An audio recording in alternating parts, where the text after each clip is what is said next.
Good day, strategy gamers, and welcome back to episode 5 of our Let's Play video on Downfall: Conquest of the Third Reich. Just want to start by taking a look at the initiative track to see where all the factions are. This video will be starting as the Soviet player, as they're lowest on the initiative track. Note they're just 2 boxes, 2 point values of initiative behind the OKW faction. So we may, depending after we look at the action track, try to get in a double turn if we can. Now that we know where all the factions are on the initiative track, let's hop on over and orient ourselves to what actions are available to be chosen from. So we start with the action track having, of course, this bothersome little 3 movement of para, elite, and partisan order at the bottom for a redeploy ops. That is really not too useful for us currently as the Soviet player. We have an empty box, which we will shuffle everything down and adjust for in a moment. And then, of course, we have the Stavka command, which is very versatile, allowing us to choose any available operations order from our track. And then, of course, the recruit action order. So allowing us to maybe replenish some of our infantry-based units on the East Front. Before we make a decision of which order we'll go with, of course, we have to first fill in this empty slot on the action track. So we're going to shuffle everything down 1, and then we will draw a new order from the coffee mug. Nice little shuffling action for everyone. And let's see what we had here. Got kind of lucky. It is a 3 redeploy and 2 attack ops for motorized, shock, and armor units. So we will place that at the top of the action track. When we consider the East Front, and perhaps we'll hop over there real quick to take a look as we make our decision on which order to choose, we see that really we are in contact along the front with many OKH units. However, we've become a little depleted.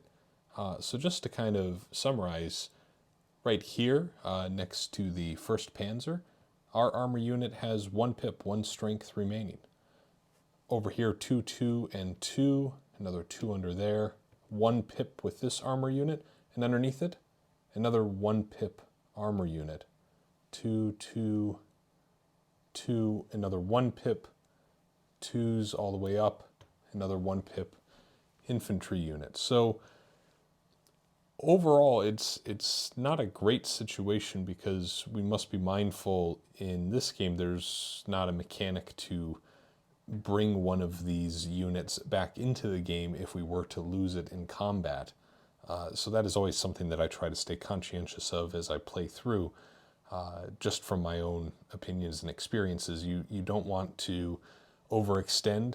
It sometimes doesn't feel like you're doing a lot in this game because it can be rather long as you work your way around the initiative track through 8 different turns, is really what it can go up to. So you do have time to get reinforcements.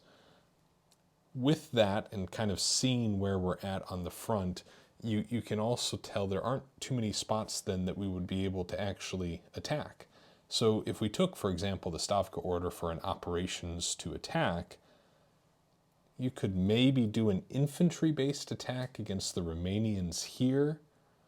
Arguably, you could do another infantry-based one against the Hungarians here.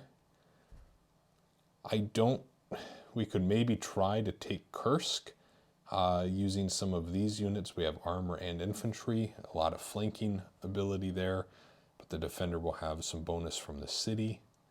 And really, the rest of the way north on the front, we don't have an advantage against the OKH player in terms of strength or unit quantity. So at most, you could think of 3 attacks that we could make.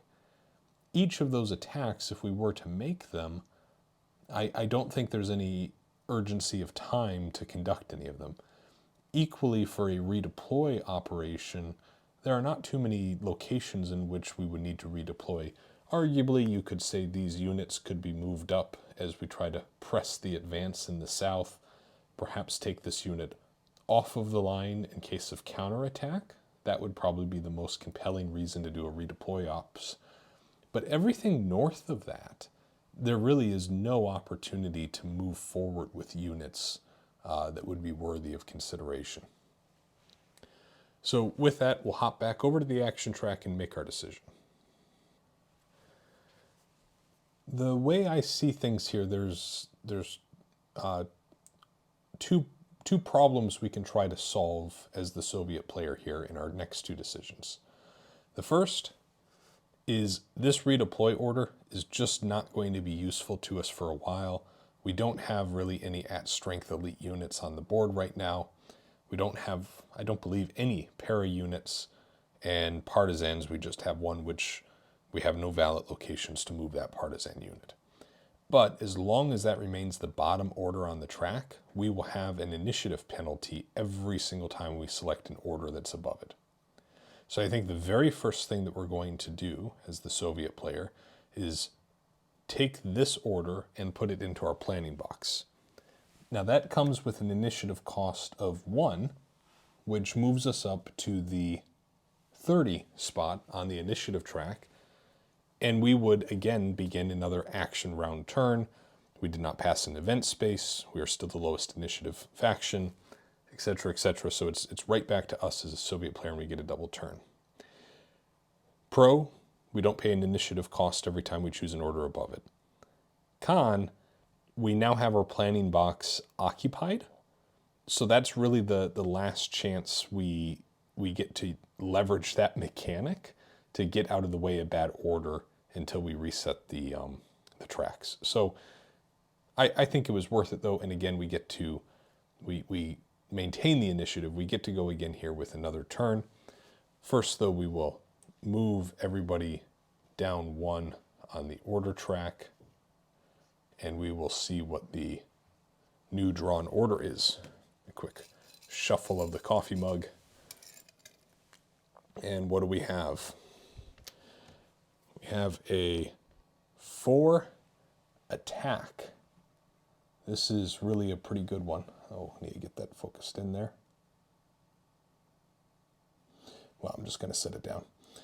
4 attack with para, shock, infantry, and armor. So pretty much the full gambit, almost any unit other than partisan, well, yeah, really any unit we would be able to execute an attack order with. So that's great for us to have on the board. Provides a lot of flexibility when we find ourselves in a position to, across the East Front, really push the OKH faction. Now, though, we have to decide the next order we're going to take. And after looking at the board, the Stavka order just doesn't make sense to me right now because there's no benefit to redeploy other than maybe 1 unit in the south. And that's pretty expensive just to move that 1 unit. Equally, there's really not any opportunity to attack where we get great benefit. At best, we maybe take Kursk and push back 2 minor factions, 1 hex. I don't think that's really notable. So I'm going to elect to take the recruit option from the board. Now this will result in an initiative penalty for us, and the recruit action is a cost of 16 natively, which will bring us up to 17. So we're going to go quite far on the initiative track, and we'll hop over to look at that movement. So we are currently on the 30 initiative spot, and this is going to take us all the way up to 47. Now we do not actually pass a Soviet event marker, despite going so far.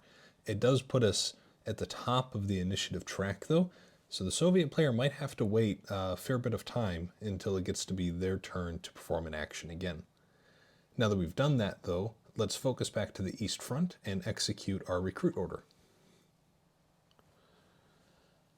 I think our first priority with using the steps that we will get from that recruit order would be that any unit that is infantry based with currently 1 pip or 1 strength on it we should bump up to 2, as previously mentioned, just because of the vulnerability of counterattacks and the possibility of losing those units for good from the campaign. So let's spend 1 of our 4 points on this infantry unit that is just northeast of Kursk. And then over here, we will take this unit in Smolensk and rotate that to a strength of 2. So that is 2 out of our 4 recruit options available. I also think we will take from our force pool a shock unit and bring it into Stalingrad at 1 strength. Now, the reason that I'm doing that is the shock units provide some versatility for us to be able to do attack orders from with some of the attack symbols that we have on those counters. And I know that even right now, we have one on the action track that would allow for a move 3 and an attack with a shock unit. So if we take that order, we'd be able to move from Stalingrad up to the front and then likely conduct an attack. So for that reason, we're going to bring in 1 there, and that brings us up to a total of 3 recruit actions being taken, 1 more remaining.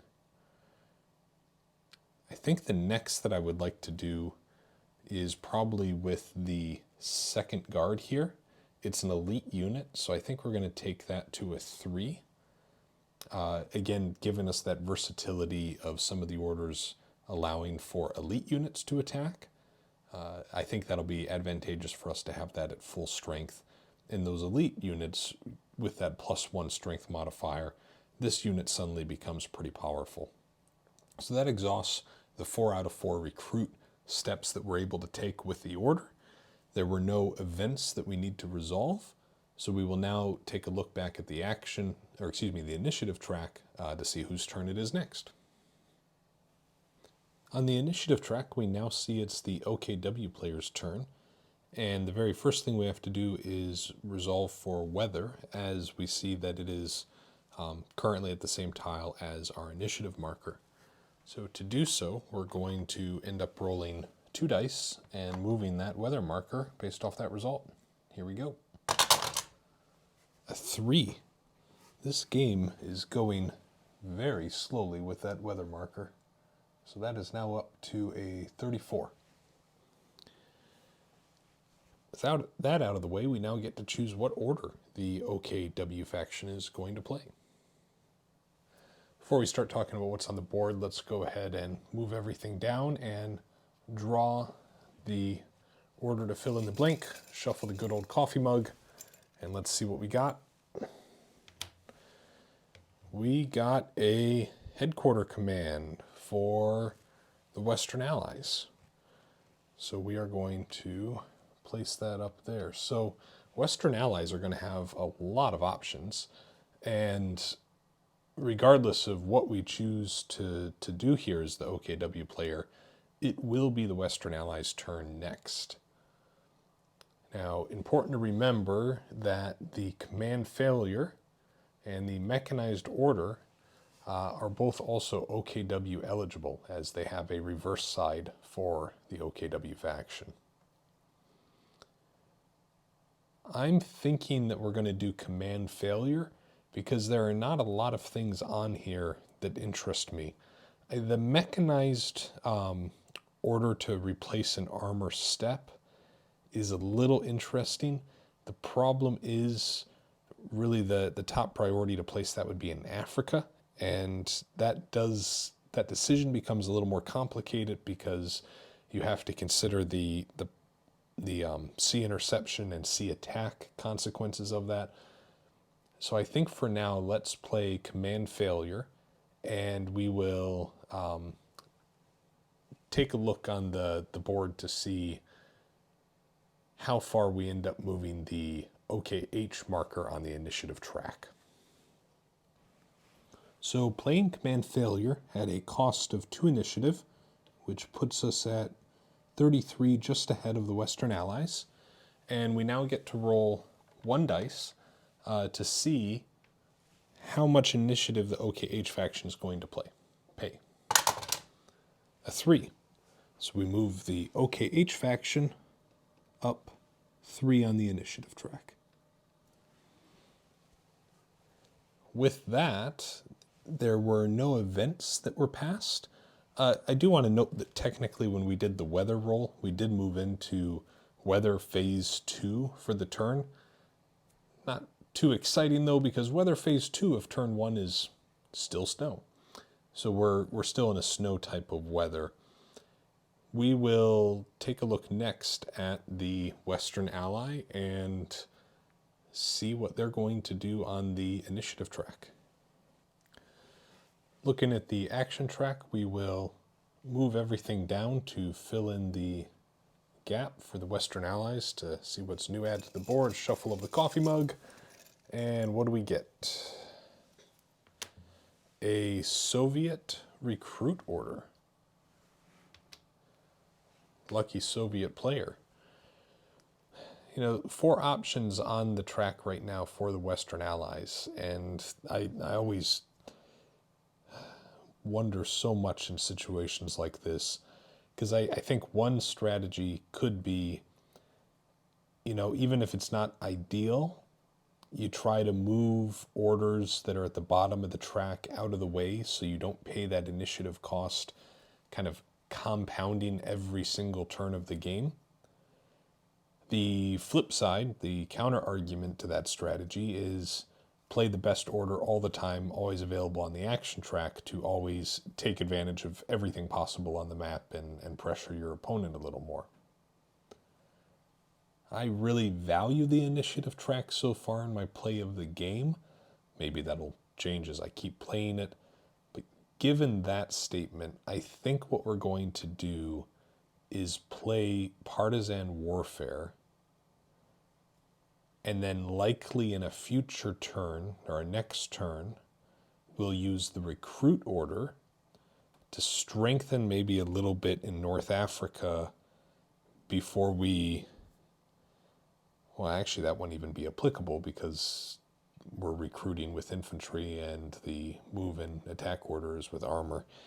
Yeah, but we have an attack order in our planning step 2 for infantry.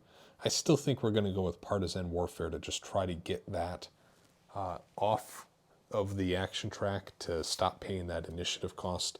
It is above another existing order though, so its native 7 initiative cost is going to be increased up to an 8, and then we will resolve on the Partisan Warfare table.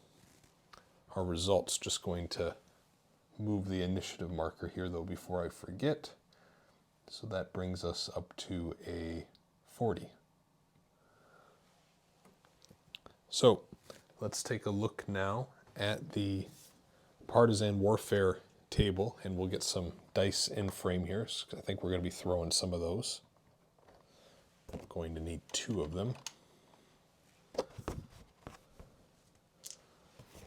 So when we look at the Partisan Warfare table, we see that first we have a die roll to determine whether or not our partisan, insertion or propaganda, what have you, is successful. And then we roll down below to see where on the map that partisan marker is going to be placed. So first, let's just try to resolve if we're going to get a partisan. So we're really looking for a 5 or higher. 10 is ideal. We got a 9, just short of having a double partisan marker. So with that result, we now roll 2 dice once more on the country table to determine where this is going to land. A 7. So we see that a 7 says we get to place a partisan in Greece. I'm going to reorient over to the Greece hexes on the map, and we'll choose where we're going to place this. So now that we're focused in on Greece, we can take a look at the situation and see that there is currently 1 OKW unit, and we have 1, I believe, Bulgarian unit there. So thinking about this, partisans, one of their great benefits is that if the faction has to trace supply through a partisan occupied hex, that then costs initiative to that faction. So this particular unit would likely, preferably, trace supply through this rail line. And what's unique about the Greek terrain, I think, is if we place the partisan in this hex, the Bulgarian unit cannot attack the partisan without first redeploying, because the hex spine border is an impassable terrain. It's the ocean, right? They need to first move into this hex, then attack. Equally, the OKW unit has to redeploy and then attack the partisan. So one, it just makes it more difficult, I think, for them to dislodge this partisan. And second, there's not really anywhere else. I mean, I think the only other alternative would be to actually place it on top of these units, but then that makes it one step easier, I think, for the OKW faction to attack the partisan and try to get rid of it. So let's place it right here, and when we start doing supply checks, hopefully that has some positive consequence for the Western Allies. Now that we've completed the order, we will take a look at the initiative track once more to play the next faction. Making some great progress this turn on the initiative track as the factions make their way up it. We are now onto the OKW faction's turn once again, and we are behind the weather marker, so we don't see any action there. And then we will take a look at the action track to see what orders are available to us. So first up, let's go ahead and move down the existing orders to fill in the gap. Shuffle the good old coffee mug and see what we got. A Western Allies redeploy and attack order. So that is very useful for the Western Allies. We do have, for the OKW faction, this mechanized order. You can see is again reverse side, as well as material shortages. We haven't zoomed the camera over there, but just for everybody's awareness, the OKW orders tracker, in the planning box, we do have a mechanized order already there. So that's kind of already available to us. I think what we will do is go ahead and actually play material shortages. So this is going to have a cost of 2 initiative. And with it, the OKH player has to either discard a card from their hand or lose 3 initiative. So to put on the thinking hat of the OKH player here real quick, in their hand they have only 1 card. That card is Light Artillery, which provides a DRM bonus for combat involving fortress units or minor factions. That's actually a pretty useful card, because if we reflect upon the situation in the East Front, we have 2 frontline units of the minor factions. I believe one is Romanian, one is Hungarian. So it's actually kind of nice there to have that DRM modifier for any combat that those units are going to see. But is 1 DRM worth 3 initiative? That's a tough question. Currently, the OKH player would not be next to take a turn, but they are the next closest, if that makes sense. They're underneath the Western initiative marker, and those are both ahead of the Soviet marker. I think that we will choose to keep this card in our hand for that DRM modifier, because combat can get pretty tense out there on the East Front. And as a result, I'm going to then adjust the OKH marker 3 initiative further on the track. And then, of course, will pay the initiative cost for the OKW player. I think we're actually going to close out here for the end of the episode, and we will keep steaming along here shortly with another episode, going through as many turns as possible, or rounds as possible with these factions. Really been enjoying all the engagement and the comments on the videos, and glad to see that folks are enjoying the game being played. Any questions, recommendations, or again, any rules you may see that I've missed, please do let me know, not only for my benefit, but just the benefit of the community as they're watching as well. And I'll try to get those corrected in future video, kind of mini updates leading some of the episodes if there's any relevant or very notable errors that I may be made. With that, strategy gamers, hoping you have yourselves an excellent day. Bye now.